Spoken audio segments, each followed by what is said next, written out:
Hey, what's up mga master? So, dito naman tayo sa ating sa loob natin ng punlarong. So, ngayon, punla tayo master ng litos, no? So, sino mahilig ng litos yan? So, magpupunla tayo. So, ang hirap, ang lilit kasi ng yung mga buto master, oh.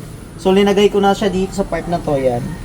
So, 6 na ipunla natin master. So, pupunla niyan master, dito mo lagay, tag-isa-isa, yan lang. So, yan, dito siya, yan. Tsaka huwag mo siya ibaon. Yan. Huwag mo siya master. So, tutubo siya master nito. Sobrang late master, no? Sobrang late, eh, no? Ito pa, dito. Siya, nito siya.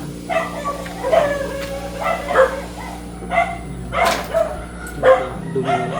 So, yan master. So, ibabaon na natin kahit kunti. Kunti lang naman. So yung pinagpunlaan pala na master, ano siya, vermicast and then kukupit.